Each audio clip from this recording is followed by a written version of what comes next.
Thanks, everybody. Thanks for coming out to this interview with Peter Gallagher of Heathcliff. I know that you are here. Yes. Thank you. You're here to hear about him. I'm going to give you a very small justification for why I'm the person interviewing him. My name's Andrew Neal. I used to be a comic shop owner. I'm a cartoonist now. I work in a library, and I also write about comics sometimes and interview cartoonists for the Comics Journal and Soul Rad. I interviewed Pete for Soul Rad, and CXC liked it, so they asked me to come. So if there's anything we don't hit that you want to know about, either in the interview or in questions after, it's a pretty in-depth interview. We talked for a couple hours, and you can read that on SoulRad. It's SOLRAD.co. So that's me, and let me introduce Pete. Peter Gallagher was born into a cartooning family. You guys have read the website, but I'm still going to read it to you. His uncles, George Gately and John Gallagher, noticed his early love of drawing. He later followed them into a career as a cartoonist. A proud, lifelong New Jersey resident, Mr. Gallagher took over writing and drawing the Heathcliff comic strip in 1998 after apprenticing under his uncles for 5 years. While staying true to the spirit of the tenacious Tubby Tabby, Mr. Gallagher has brought a fresh new spirit to this classic cat. Mr. Gallagher studied art at Montclair State University in New Jersey, where he now teaches. He is also the creator of the Jersey Tomato comic strip in Weird NJ magazine. He currently resides in northern New Jersey with his wife, Armine? Armine? Armine. I That's should have okay. prepared. I'm so embarrassed. And his son, Luke. All right. So, what's up with Heathcliff, Pete? It just keeps chugging along. It does keep chugging along. I think a lot of the reason people are here are Heathcliff's fifth, sixth life now on the internet. You know, it was a cartoon, a comic, a cartoon. Was there a movie at some There was point? a movie. There was a movie. And the comics now are frequently shared online. One of the people from CXC found me at SPX a couple weeks ago and was talking about how excited they were that people were talking about Heathcliff on TikTok, which I wasn't even aware of because I'm pretty old. And but it's all over the place. Heathcliff is all over the internet. There are individual ones that go viral, and there's a lot of wondering, you know, what Heathcliff is about. I suspect people want to know what individual ones are about, but to me, it always just seems like a question of, you know, you've got a joke you want to tell. Sometimes it's a little to the side of your standard. As part of Cartoon Crossroads Columbus's Kids and Family Tracker programs, we're pleased to invite you to the auditorium for our spotlight on Maria Scrivon. Okay. You should check it out. I thought it was going to be a missing kid or something. I stopped. I thought, you know, this wasn't important enough to stop us. But to me, Heathcliff just seems like a strip where you're just pushing what you can do with jokes a little bit. You feel like that's accurate? Yeah, I think, you know, when I took over doing Heathcliff, it had been around for a long time, and I studied under my two uncles who were like real great cartoonists, and it was so cool to learn from them. But I'll tell you a quick story that when I first started, and I was just out of college, I would give them ideas and go up to see them and hand them a whole stack of ideas every week. And they would go through them, and if they used them, I get paid, and it was pretty exciting for me. But my one uncle, Jack, John Gallagher, whose daughter is here, my cousin, and her husband, Jeff, Lynn and Jeff, and but he would, I remember him saying to me, because I gave him one idea, and I was like, I'm like, oh, I thought you would think this one is funny. And he told me, he's like, don't do what I think's funny, do what you think is funny. And it was great from a guy who's so established to tell me, like, do your sense of humor. And so I really took that to heart, and gradually, I was a little tentative at first because I was trying to really do a professional job and keep it in the same vein as Heathcliff, but then I really kind of just started doing it a little bit and a little bit more, and then just went kind of crazy with my own sense of humor, which I've always done, like stuff in my own notebooks and everything. And I have to say that because when I started, you know, in the dark ages when there was like real mail and there was no internet, it was just crazy. Now that it's online and I get comments and you get emails, you get feedback. Every single day I get feedback when I put it on Instagram, Facebook, TikTok, Twitter, and I love it because you get instant feedback, whereas before it was like I was just drawing into the void, and there was nothing, no feedback. And so I would do these crazy things and not sure if people hated it or whatever, but I was like, and I was lucky because my syndicate, Creator Syndicate, and all the great editors that I've had there, they never said to me, what is this? Stop doing this. Like, this is crazy. And they just were like, yeah, keep going. And in fact, like my editors now, I have a great editor, Kelly Evans, and she's like, when I send my work in, she'll say, got it. Oh, by the way, I loved Wednesdays, or something like that, which really is great, getting that kind of feedback. Do they ever push you? We need another garbage ape. No, it's usually the fans that are like, where's the garbage ape bin? But like I feel like I can't overuse the garbage ape. If I do it too much, it'll ruin it, so I try to, certain things, and even there have been times, like I like to do sometimes like a theme week where,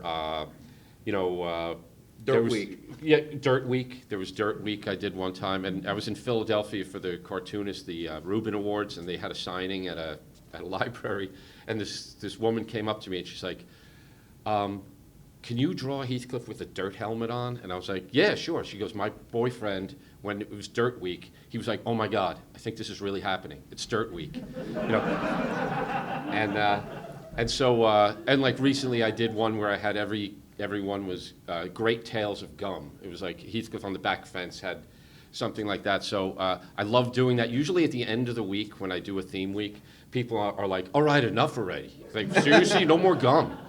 So, but it's great. I love coming up with new things and trying them out and seeing if people like them. Did you introduce the Man-Eating Giant and the Man-Eating Giant Week? I Yes. feel like that was all at once. Yes, it was introduced with a Man-Eating Giant Week. Yes. It was funny because when I finished doing Heathcliff, usually at the end of the week, I like to sit down and just draw my own stuff, like kind of crazy, just sketches and everything. And I found a folder that I had with old drawings that I'd done, like, I don't know, it was like maybe even like 10 years ago. And I was like, oh wow, look at this. This is all these drawings. And I had one just sketch I had of a guy interviewing a huge giant sitting across the interview desk for him. And the guy interviewing him said something about like, so what else have you done besides being a man-eating giant or something? And I was like, oh, let me try a man-eating giant, Heathcliff. And so that's how that happened. Well, it's a humor comic strip, right? So you can drop anything into it up to a certain point within a syndicated newspaper comic. Yeah. So I think getting to the point where you were comfortable just dropping anything in there really made the comic into its own thing.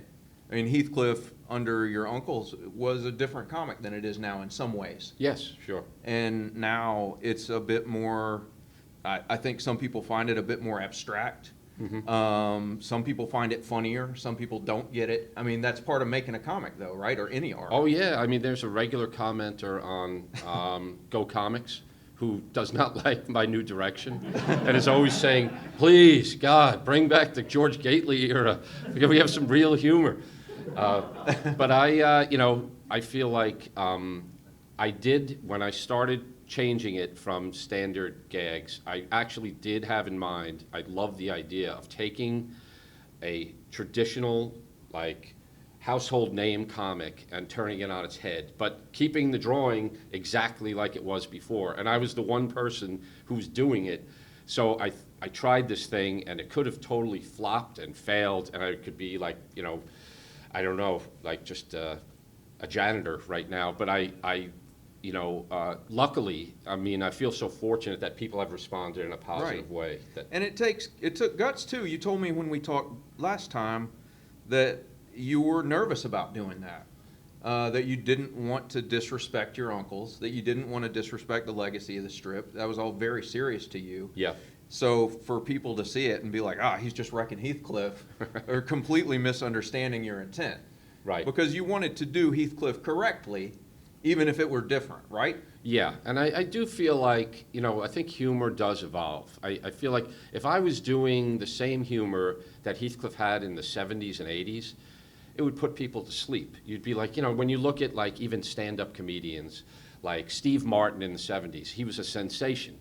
I had his albums and everything, but it doesn't hold up as much. King Tut doesn't hit the same way. Exactly. Right? And it's so, I do feel like humor does evolve a little bit, and I felt like I was just doing what I like to do, and what Right. and adding in kind of like, I had all these notebooks with my kind of more wild sense of humor in it, and I always did that growing up. It's not different. Like if you saw my brothers and sisters who always saw me drawing, and I would show them stuff, they'd be like, yeah, that's what he does. That's kind of like, it's exactly how it's been. So, but it was a little bit scary. I was worried that, especially with like a syndicate, that they're going to be like, what are you doing? Or editors. When I first came to creators and I was first starting, I did have one editor that was maybe a little more strict and would kind of say, I don't get this one, you got to fix it. But nobody does that anymore, and it's great. And I didn't mind that. I'm willing to take constructive criticism, but I love the free reign. It's so much fun. I love doing it every day. It's like my favorite thing to do. It's so lucky. Yeah. I mean, it's great. It's great. You earned it, but you must feel fortunate doing it. Oh, without a doubt. It's like, growing up, I had a million crappy jobs, but being able to draw and create a comic, and I sit down and I'm like, I can do anything I want. I mean, it's funny because we were just on the panel before with other syndicated newspaper comics artists, and we were like talking about the constraints of having a character that you have to keep doing. But I feel like I can do anything with Heathcliff, and it's such a great character. I feel so fortunate to work with this character that I can put him in any crazy situation, and I love it. And he doesn't speak, which is totally insane too. Yeah, it's great. I love the fact that in your comics, the caption always comes from someone talking to or about Heathcliff. Right. It's never Heathcliff saying what he's doing, or verbally indicating his intent. It's like a bird in the tree. Yeah. Or a guy in the background. It's the guy at the meat store. Mm-hmm. It could be someone talking to him. Yes. Yeah. And I think that's a really fun way to do it. It makes me think of how also, we've talked about this before, but how you show the aftermath of something sometimes without showing exactly what happened. Right. And it's more fun probably to imagine what it was than for you to go in the middle. Oh, you, yeah. You do beginnings and ends of situations. Yeah. Those are always some of my favorite cartoons that I've seen over the years, where like some crazy things happened, and maybe you just see Heathcliff from behind, or a character from behind in the aftermath of this insanity. I grew up, I would say one of my biggest influences was definitely Mad Magazine. Like, I devoured it as a kid, and just all the artists were just so unbelievable, and they're so varied. You had Mort Drucker doing movie takeoffs, who to me is like the kind of Michelangelo or Leonardo da Vinci of cartooning. Al Jaffe, you had Paul Coker. I mean, it's just amazing. It's like the Mount Rushmore of cartooning. I've met, joining the National Cartoonist Society and going to the Reuben Awards, I met and had a conversation with Mort Drucker, and I met Jack Davis, and I saw talks by Al Jaffe and Paul Coker, and it's amazing. I can't believe that all these great artists were in this one thing, and they were so funny. So that was definitely a big influence, I would say. Yeah, Mad. And you were reading Mad as a kid, Yeah. right? So a lot of this comes out of what you were absorbing early on. Yeah. And you've talked to me before too about how you drew all kinds of stuff as a kid. Yeah. You and your brother had kind of superhero Yeah. universes, and Yeah, we made our own comic books. We had different rival comic groups, like Marvel and DC. Mine was called Gambino Comics. There you go. I forget what his was called, but it was like we had all these superheroes, and then we had an issue where we combined our characters, and it was really fun. It had all like superheroes and supervillains and stuff. And I loved to draw when I was a kid. I've said to people before, like, I remember if I missed a day of drawing, I had this feeling, it was weird, it was like I was itchy or something. I was like, I gotta get back to drawing. And I would just draw all the time. I loved it. I still do.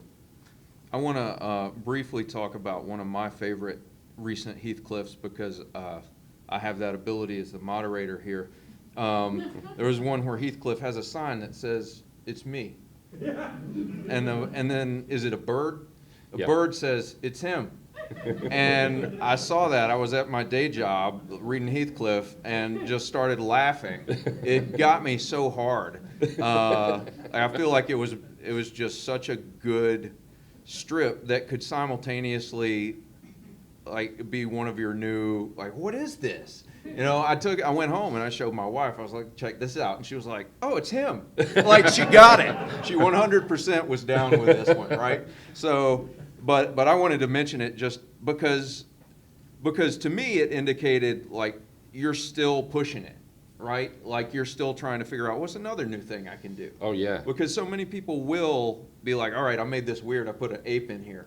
But that's it. Right. Like it's one thing, and you really do you feel that's accurate, that you're just still always trying to build? Oh, yeah, without it. I'm looking, I feel like I'm searching for the next thing to come up with, and hopefully it hits. And, honestly, with the feedback, getting the feedback is just so much different than it was when I first started doing it. And I love it, even if it's bad feedback. I mean, some people destroy you, but like, I teach also at a college in New Jersey, and I tell all the students, especially now in the digital age, when you put things online, I'm like, you actually have to develop a thick skin. Because the first time you get criticized for your work online, it's like a kick in the stomach. It really hurts. But, you got to learn to overcome that. And it's just the way life is with the age that we're in right now. But, yeah, I'm always looking to do it. And it's funny, even with something like that one, you never know what people are going to like. Like, you'll do Right. some, and I'm like, maybe I find this sometimes, like, at the end of a week, I'm doing I do Sunday separate from doing the dailies, right? The dailies, it's like a different rhythm. Sundays have multiple panels. And when I have to do 6 dailies in a week. So usually I'll get like 4 usable good ideas, and I can start drawing them. But I'm like, down to the deadline. Now, there's 2 more I have to come up with, and I find this always happens. I don't know, knock wood, hopefully it keeps happening, but like I have to get those 2 done, and out of desperation, I come up with 2 more, and those always end up being my favorite ones. It's really weird, like just born out of desperation, and maybe it's because when you're desperate, you kind of aren't overthinking it. You just come up with something. You're like, I need something, and honestly, I was saying earlier in the other thing that the pressure of having to do it every week, when I first started, was real daunting. It was a daunting thing, having to come up with it every week. But then I really came to see it as like, it sort of relieves the pressure, because I have to come up with something. And it's like, even if it's total garbage, I have to come up with something. And it relieves me of pressure, because I'm going to do something, so I might as well do something funny that I think's funny. And it's just, it's been something that surprised me, that because at first I was thinking of it as like these waves in the ocean. If you don't keep up, you're going to get killed, But now I love it, and I love the regularity of it and everything. Right, so the constraints of it have given you more option almost to do different things. Yeah. So the fact that you are limited by the format, probably by the fact that it's a single panel most days, by the fact that it's going to be in the newspaper. Yeah.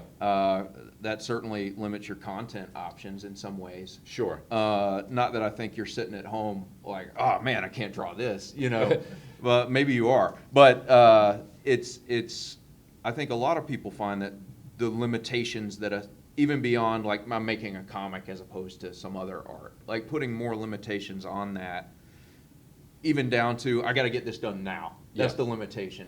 Will just inspire a level of creativity that you didn't know was in there, maybe. Yes, without a doubt. That was a real kind of like revelation, I think. And you think about it, like there are things like you do have to be careful. You don't want to like offend people, or it's striking a balance. I feel like from doing it for so long as I have, I feel like that's kind of become maybe a little bit of second nature. That knowing the boundaries of what's acceptable and what I won't do, and like good taste, and that's something definitely that an editor would say, no way, you can't do this if you're, and you just have to keep all that stuff in mind. I know that I had done something with, I don't know, Heathcliff or cats eating chocolate, and then somebody online was like, that'll kill them. And I was like, oh, I forgot about that. But it was just, I didn't mean it at all. It was just like, it had to do with the gag, and I didn't realize that was not intended. Heathcliff isn't your hero, right? Right. You're not modeling with Heathcliff.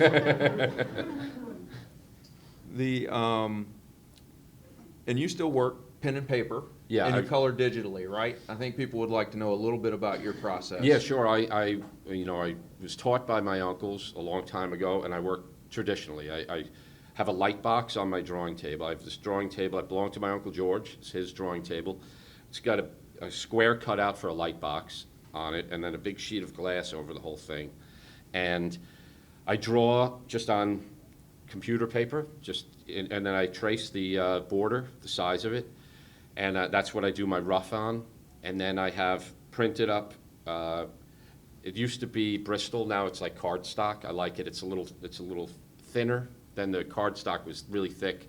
And I could see better through it, and I use these microns pens, number 8 and number 5 for the most part. And then I draw it in pencil, then I tape it onto the back of the pre-printed border of Heathcliff, that up there, and I ink it, and then I do the lettering separate, and I cut it out, and I dry mount it. I paste it down on the bottom, and what I do is then I scan it and I touch it up and clean it up in Photoshop, but there are colorists that work for the syndicate, and much like when you go to the supermarket and there's self-checkout, and these poor checkout ladies are I'm not putting them out of work. I try not to go to the self-checkout.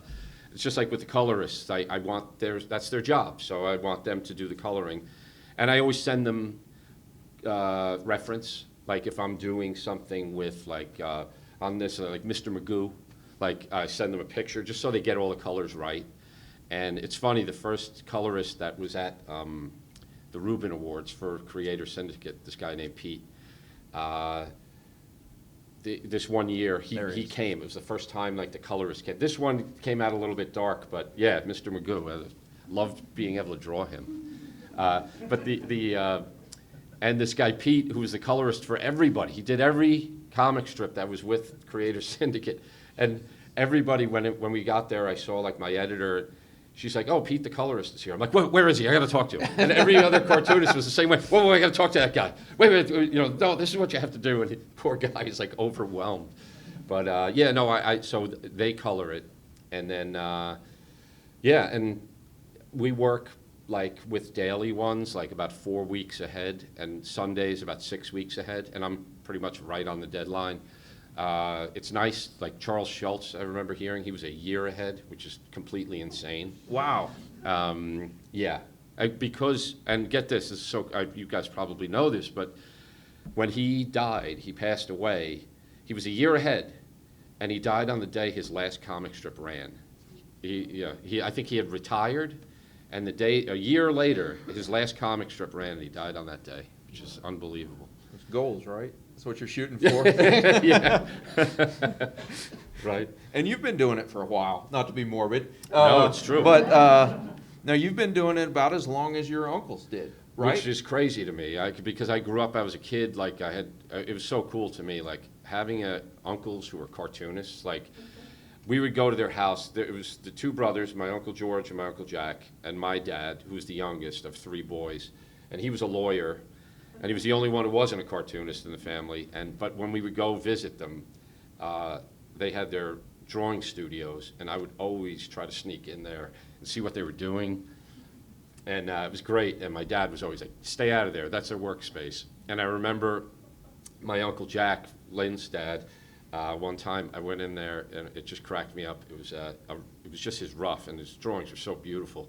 And it was Heathcliff at a palm reader, and he was sitting there, and he had a baseball glove and a baseball hat, and the palm reader saying, "I see a nice catch." But it was awesome. It was so cool. And their studios were great. They had a million pencils, and way back in the day, the two of them smoked cigarettes, and it smelled cool in there. It was just I loved it. Yeah. So you were inspired by Heathcliff as as a kid? Oh yeah, I mean, I just love the fact that that's what they did.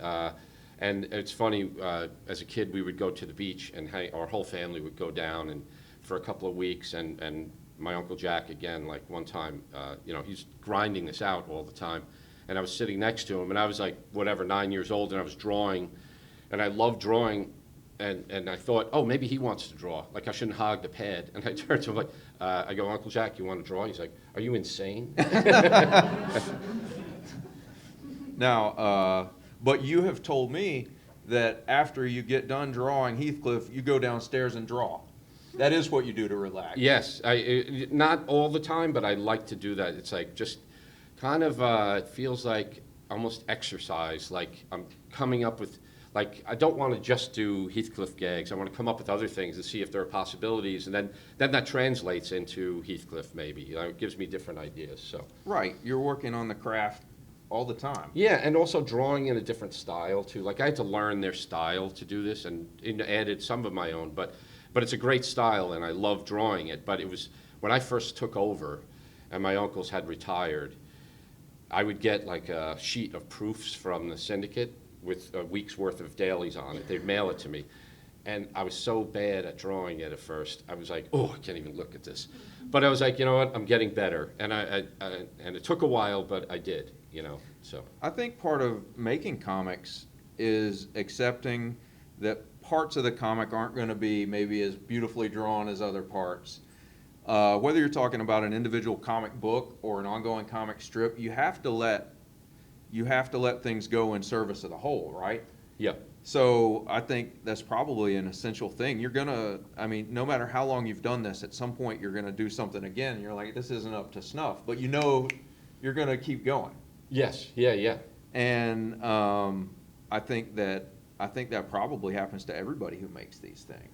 Yeah, and like the certain style of a comic, like if you look at other ones, like say for instance like Bloom County, like just beautifully drawn, or there are ones with different styles. Heathcliff has a certain style, but like I remember I did a comic one time. I always like throwing in characters from other comics sometimes, and for the most part nobody's ever complained. But that was going to be my next question. Yeah.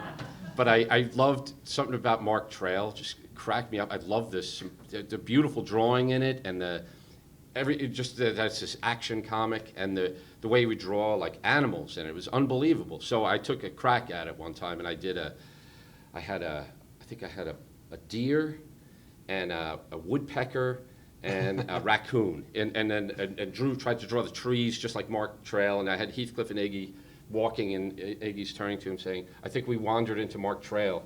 And this guy, James Allen, who used to do Mark Trail, like immediately contacted me. He was like, that was great. He's like, I'm going to do a Mark Trail where I'm going to put a deer and a woodpecker and a raccoon in it. I'm going to give it to you. I was like, oh, great. So I sent him my cartoon, and he gave me that, and I have it hanging up on my wall in my studio. It's great. I would imagine most other cartoonists would be thrilled to just show up like that. Like, just get a cameo they don't know is coming, right? Oh, yeah. I mean, it's happened a couple of times with Heathcliff. Mother Goose and Grimm by Mike Peters, that guy's hilarious. He's such a nut. But it's amazing. He does a comic strip, and he's an editorial cartoonist. I don't even know how you could do both of those.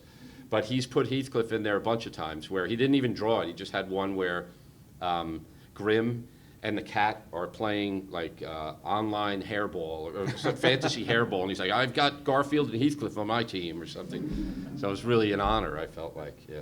Yeah, that sounds like a lot of fun to just eventually show up somewhere else. Oh, yeah.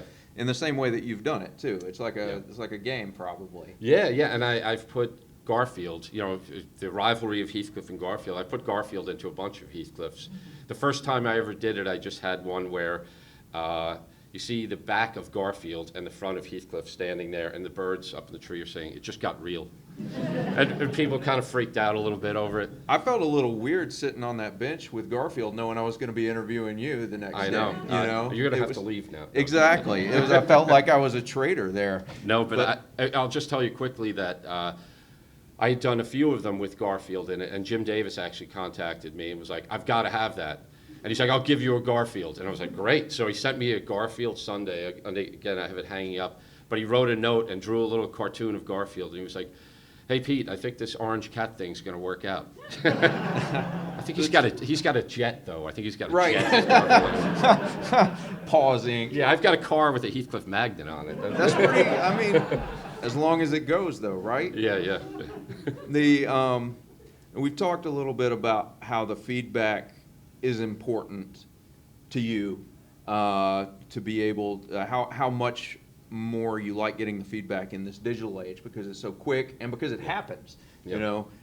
But we've also talked about how you're doing the jokes you want to do. Yeah.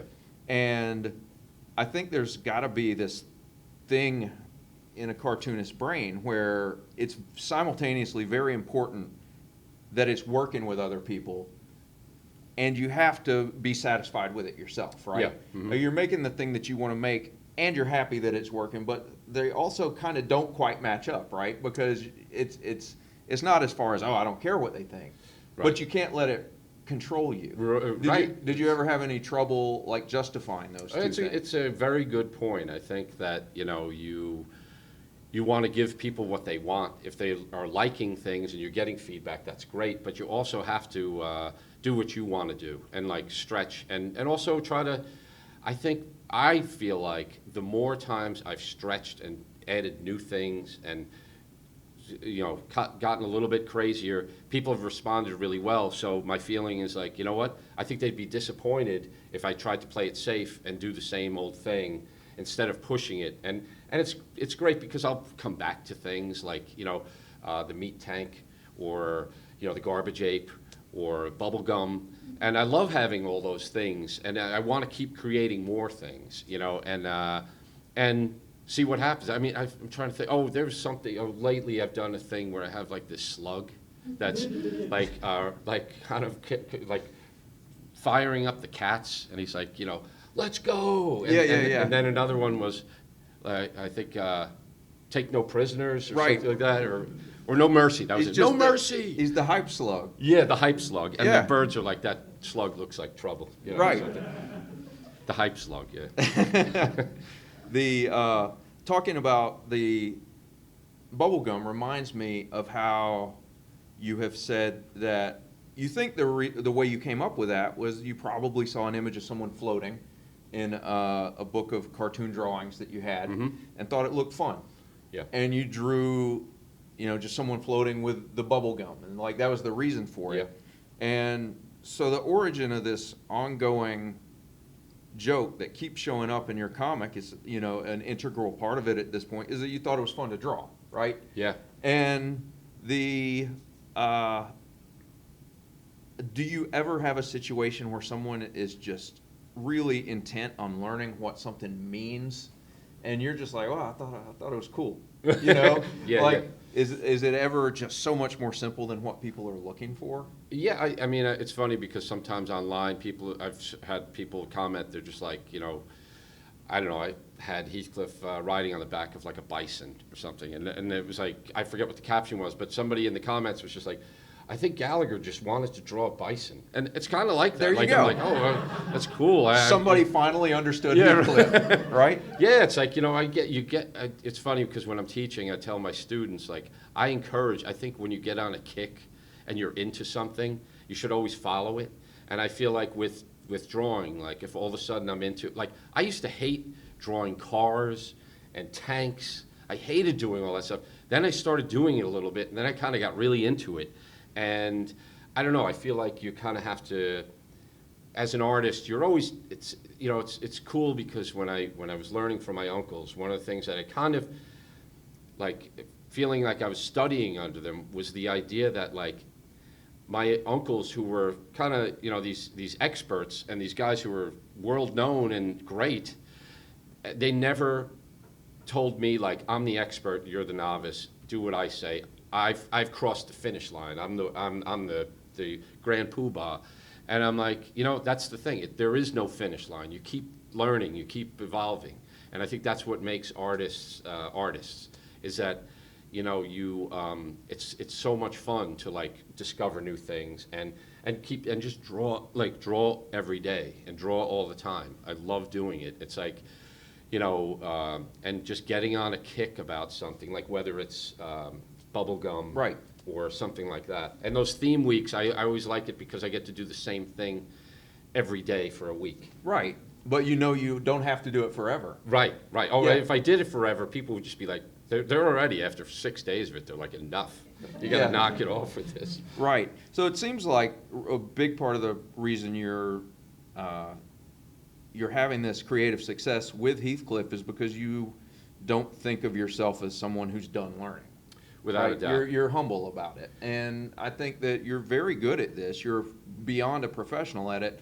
And for someone in that position to be willing to learn, I think is probably the key to keeping people's interest, to being able to keep making things and add to it in such a way that surprises them, right? Yeah, and I think one thing that we had talked about in our interview Yeah. online was that what was I going to say? The idea that it's not an inside joke. Like what I'm doing, I think an inside joke could be seen as really obnoxious and like people being like, thanks for leaving me out. I'm not trying to do that at all. Like if I do something and it sort of maybe doesn't make sense, it's just that's the idea for that day. And it's like, I hope that everyone likes it, but it's like I'm trying to do stuff too that I think's funny, and sometimes it isn't funny in a way that like, in a textbook, like, all right, you got to write a gag this way. It's like sometimes it's just funny, and that over the years, those are the things that I've found really hilarious, are people that just do something. Like earlier, they were asking, they're like, oh, who are your biggest who's some of your favorite comic strips? And I just said, just picking one, I was like, the comic strip Herman by Jim Unger. It doesn't run anymore, or maybe it does in repeats, but he just did such weird stuff. It was hilarious. Like, and the example that I gave, I was like, there was one where he drew these guys that were just these big guys with glasses, and they were, you know, and there was a guy like that dressed in a bee costume in a bed of these flowers, these bushes of like flowers, and there's a policeman, and he's like, I'm telling you for the last time, get out of those flowers. You know, and it's just, I just thought it was so funny, and it was like, I don't know if it makes sense, but it just cracked me up, and there's no explanation for it. Yeah, sometimes a joke is there's a little bit of room for you to wonder, right? Yeah. And not every joke has to be spelled out to the point where you can just explain it, right? Yes, and I think that every cartoonist, or definitely with cartoonists, I think there's a fine line. It's like if you over-explain it, you ruin it. And I've come to the conclusion that it's like this fine line. How much do I explain? How much? And my philosophy, what I've decided, is that I'm going to under-explain it and leave it up to people to see if they like it or not, and not over-explaining is ruining it. Under-explaining it might be a little confusing, but I think it's better that way. I don't know. I might be wrong, but that's the way that I like to do it. And that gives you a really tight rope to walk, right? Because you really, like you said, you don't want it to be an inside joke. Right. You want it to be something that anyone can enjoy, Yeah. but you're also willing to leave it open enough that not everyone will enjoy it.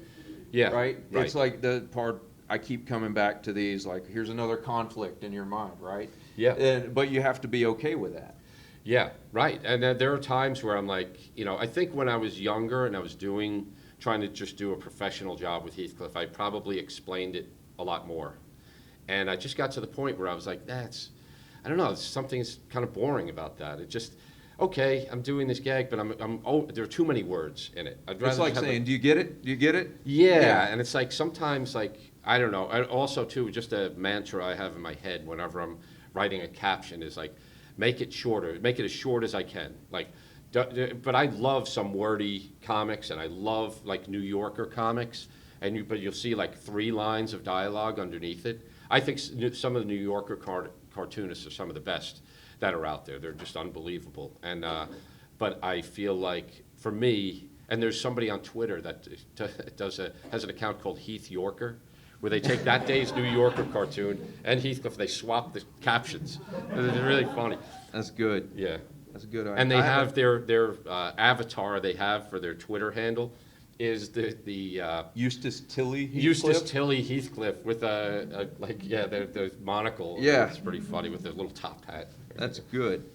I know that we need to open this up for questions, so do you have anything else that you feel pressing that you want to get out before we do that? No, I want to thank everybody for coming. This is really great, and it's really cool to realize that people are reading your stuff and liking it. And I want to thank everybody for coming. Definitely. Now, when people ask questions for the video, do I need to repeat them? Okay, we'll do that. So, if you want to know why children love the meat tank or anything else, we'll take questions now. Anybody? Yeah. You mentioned Heath Yorker, or whatever that Twitter account's called. How do you feel about the other Twitter accounts? Heathcliff plus helmets, Crossroads. Can't really think of. We know the ones. Yeah. He's asking about the other Twitter accounts which take Heathcliff and kind of make it into something else, right? Is that a good way to put it? There's several different ones that just kind of, some of them I think are individuals taking pieces and manually changing them, and Yeah. others are even somehow tied to like a bot that just manually Right. swaps something out. Right. There's a Heathcliff that does that takes the image of Heathcliff and puts Pornhub comments underneath it. Yeah, it's true.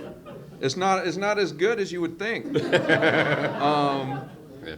But how do you feel about that? I love it. I think it's hilarious. Yeah. You have, I think there's Heathcliff plus helmets. Actual Heathcliff Comics is the guy just puts the comic on for that day, which is great. He's doing your job. I have Yeah. a Twitter account, and I'm like, he's doing it already. And he gets way more hits than me. And I just throw things on occasionally, but like, there's also, there was a character, I have the fire-breathing Chihuahua, and this guy puts the fire-breathing Chihuahua in every cartoon, and they edit, I love all the edits, I think they're hilarious. There's a plush Cliff where they take an actual Heathcliff doll and do something with it that has to do with the cartoon that day. There's a frog one, right? Where they make Yeah, Heathcliff into a Hopcliff, frog? yeah. Because I had Heathcliff turn into, like, I had this running gag of Heathcliff kissing a frog, and it turns into, instead of kissing a frog and turning into a prince, all of a sudden the frog turns into a dog catcher, right? Then I kept going with it, and I had the frog turning into different things, and then I had one where Heathcliff kissed the frog, and then Heathcliff turned into a frog.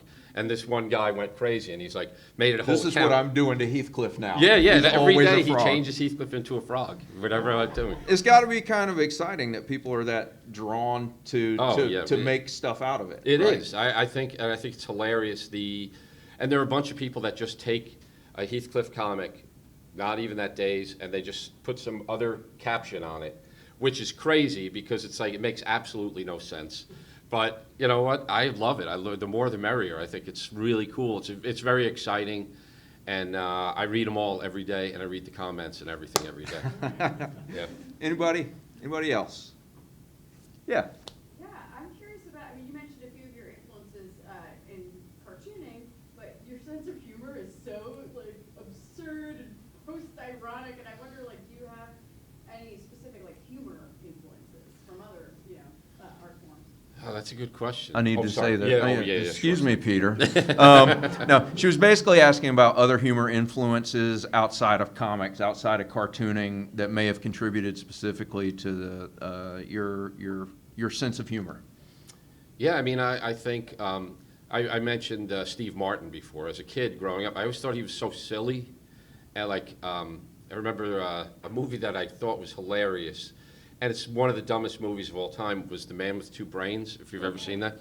I just say, and like it ends up like there's somebody who's killing people and taking their brains, and it ends up at the end, Merv Griffin is the elevator killer, and it's like, Merv Griffin, he's like, I've always loved to kill. Like, and there's so many, so I just think that kind of like total ridiculous silliness, trying to think like, there are so many funny, like I would say, especially now when you look on like Instagram or something, there's always clips of stand-up comedians and stuff, and I think there are a lot of really funny, like I think Dave Chappelle is hilarious. His show was great. Like even like Saturday Night Live, I think has always been very funny in all its different iterations and different people, and they take big chances on doing things every week. And I've read books about it too, and just on the fly, it's such a crazy atmosphere, and they start writing on Tuesday, and they have to put a show on Saturday, and it's in person. Like, so I would say those kind of things maybe are. So you like jokes and you like risk. You Yeah. like seeing things that might not work. Oh yeah, definitely, and the idea, without a doubt, Yeah. I'm definitely, there was a cartoon I did, which maybe sums it up a little bit. I had Heathcliff peering around the corner and two mice looking at the mouse trap with cheese on it, and one mouse is saying to the other, "I'm not sure if I'm drawn to the cheese or the danger." Anybody else? I think there was a, yes. It feels like anything can happen in Westminster. It's really, but I've noticed Heathcliff never speaks. So are there any other rules that you follow that make it consistent even though it seems like there are no rules? Are there any other rules that keep Heathcliff consistent, like Heathcliff not speaking, even though it seems like there are no rules? Yeah, I mean, Heathcliff doesn't speak, cats don't speak, dogs don't speak, the garbage ape hasn't spoken, no human has seen the garbage ape. So I feel like the garbage ape is kind of like the Great Pumpkin or the Tooth Fairy or something like that. Snuffleupagus? Yeah, Snuffleupagus, yeah. I'm trying to think. Yeah, I think, and also too, I've had people ask me too, there's the grandparents, right, and there's Iggy. And a lot of people are like, what happened to Iggy's parents? And I'm like, who cares? You know, like, I do care. Of course I care about it, but I'm not going to explain it. It's like, just this is the family. And also... That's the correct answer, though. You're right. Like, you don't have to know the tragedy that led to him living with his grandparents. Exactly. That's not going to be funny. Right, right. And it's like, you know, I don't feel, I just think it's the way that the comic strip is created, and I'm just following the rules of that. One thing that I've added a lot of is the birds in the tree. They've become a huge part of it and never were under my uncles. They're like the Greek chorus. Greek chorus, yeah. Yeah, yeah. And that, I'm trying to think of anything else. A lot of people with the helmets, they're like, well, what is it, the helmets are something he wants? And I'm like, I don't know, I just do what if something funny could be on the helmet, I'd like doing that. I don't know, it could be something. He's they want. wearing a helmet.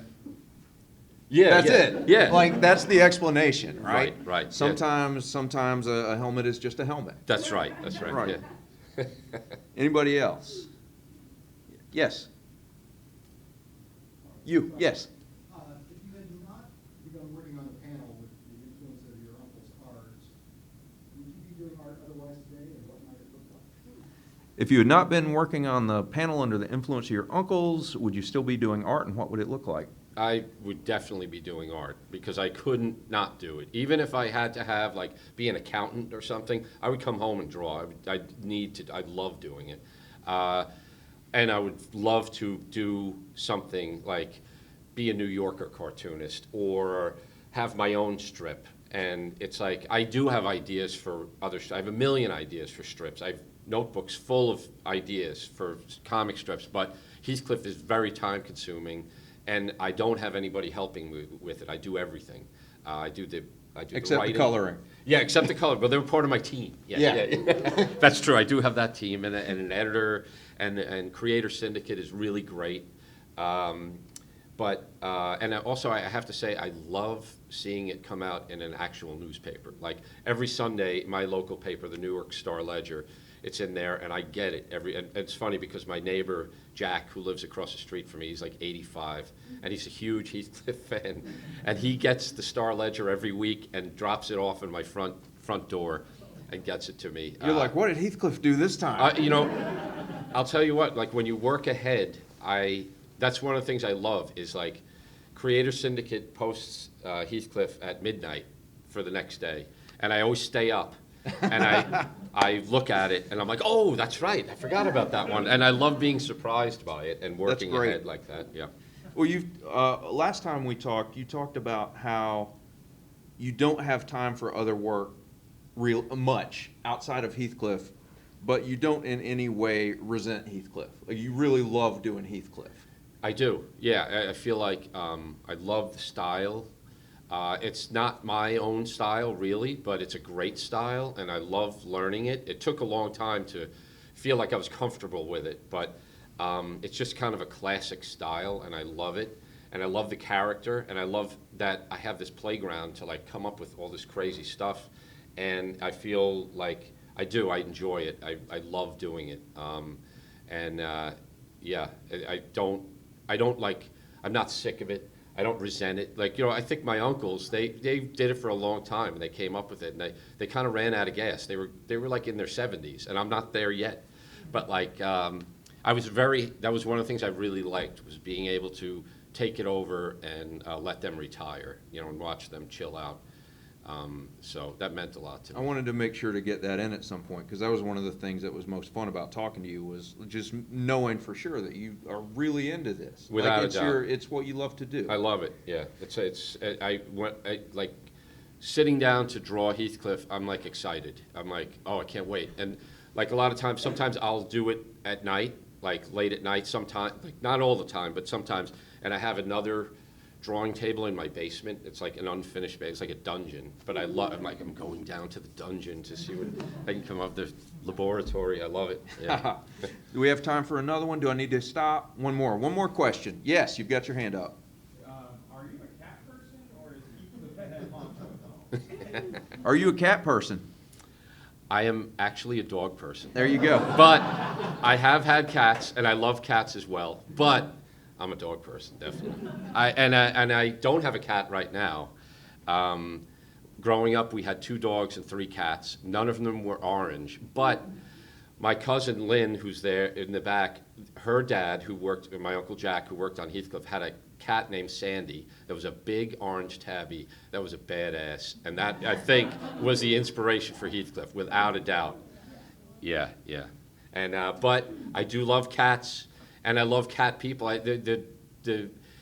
of the things I love is having the kitty corner on Sunday and if anybody's ever sent it in, there's so many of them, and I even have boxes of ones from like the 80s and stuff, and I try to get to them to put them out, but ever since I got the Heathcliff website really up and running, and you can go, it's just heathcliff.com, but there's a spot where you can put your cat stories, and I love doing that, and I love the passion of cat fans. Right. The cat people are an awesome group of people. Yeah. All right. Thank you, everybody, for coming out. Thank you.